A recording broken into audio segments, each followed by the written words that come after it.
I looked for somebody who was following the Lord, somebody who was committed to that. Obviously, I wanted to be attracted to that person.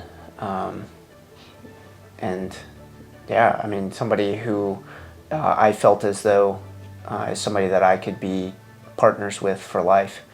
I wanted somebody that would lead my family, and like when we had kids, would show them who the Lord is, and just somebody that wanted to serve the Lord and loved Him.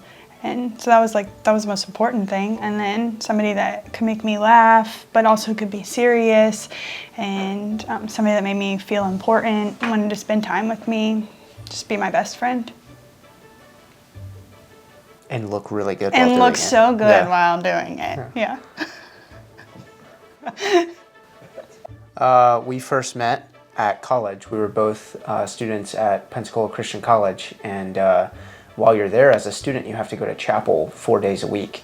And so each chapel that you go to, there's assigned seating, and so the people you sat by were known as your chapel buddies, and that would last for like 6 weeks or something, and we were chapel buddies our freshman year.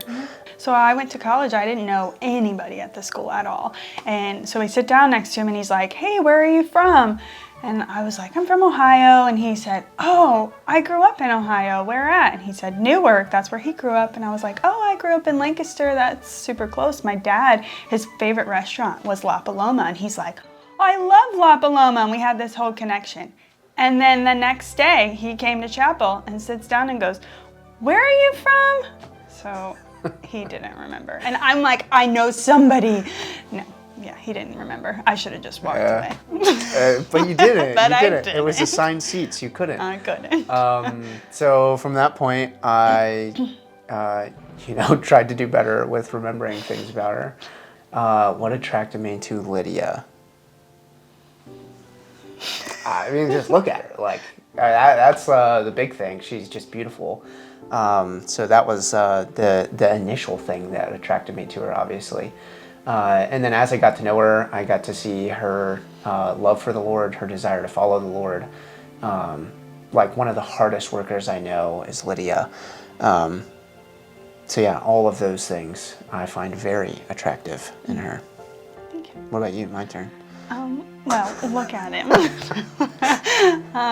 You just always were like very intentional and made me feel special, I guess. And so like I remember after we met, we were no longer chapel buddies anymore, and I had a shift, and I would go clean up in like the common area at camp at 9 o'clock at night, and all the time you would come as I'm like emptying the trash out of the trash cans, and you would just stand there and talk to me.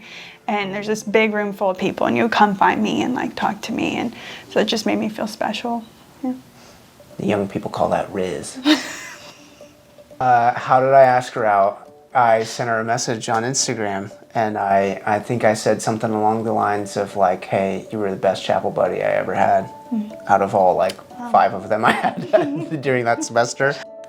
Our first date, we went to the Palms Grill. And in hindsight, I probably like should have wore a shirt with buttons on it, maybe. And like actually tried a little bit. I think you had sweatpants on. Yeah, I had like sweatpants and a t-shirt. Because I remember like a few months into us dating, you like joked about that, and I was like, oh man, maybe I guess I should have tried a little harder that first date. I feel like all along, like he just always fit all the boxes. He was so kind, and he was just my best friend. And there was never a moment where I was like, I don't know if this is the person I should marry. I just kind of knew all along. I don't know. I don't feel like there was like ever like a one specific moment. I don't know about for you. It was like a continual confirmation from other godly people in our lives, along with the way that I was feeling, and that you were feeling, like that this was the one for me, and I was the one for her, and that, you know, our parents were affirming that, friends were affirming that. Like I just feel like there was a lot of confirmation from other godly people in our lives, as well as, you know, just what we were feeling. So it was around Easter time. Actually, today when we're filming this, it is 8 years to the day, 8 years ago that I proposed to her. So that's kind of cool. But it was Easter, and we were both at college there in Florida, and my family came into town, your family came into town. And so yeah, it was the perfect time to propose. So my family had like rented this house out on the beach or whatever, and so I got in touch with Lydia's sister and said, hey, I want you to set this whole thing up. So they got these brown paper bags and they did this on the beach, put sand in the bottom of the brown paper bags and made like a pathway with like a heart at the end. And we put like pictures on little like pegs sticking in the sand of like just different points of our relationship. And so I was gonna propose to her that night, and but we had to go away so that my family and Lydia's family could all go and set up the proposal thing. They had to do all these bags and stuff on the beach.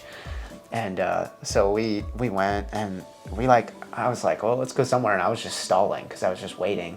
And so we went to this lake, and I had one of those like small portable hammocks in the car, and so I like set that up on 2 trees, and we sat down. Do you remember? It was like millions upon millions and millions of mosquitoes. Oh, it was so bad. It was awful. It was like if you had your mouth open for 2 seconds, they'd fly in there. It was terrible. And I remember thinking, the beach is right over there. If he proposes to me right here with all these mosquitoes, I'm gonna be so mad. But you didn't.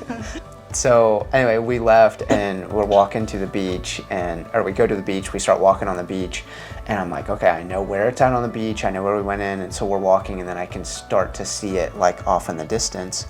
But it's dark out, there's this like glowing path on the beach, and there's people walking on the beach at night, and so people are walking by and they're all like looking at it and stuff, and people were standing by it. And at this point, my cover's blown. Like, she knows exactly what's happening, and I'm like, well, let's sit and talk for a minute, because people are over at the like setup that we made. Yeah, they were standing in it, like looking at the pictures and stuff. Yeah, I felt like, were you? I don't know if you were or not. I don't remember, but I felt like we'd be holding hands, and I felt like you kept bumping against my leg, I was trying to see if there was a ring in your pocket. Could you tell? No. No? You want to show them why? How clever I am? Bryce built a little box for it, and then it opened. Here's a little pet peeve of mine.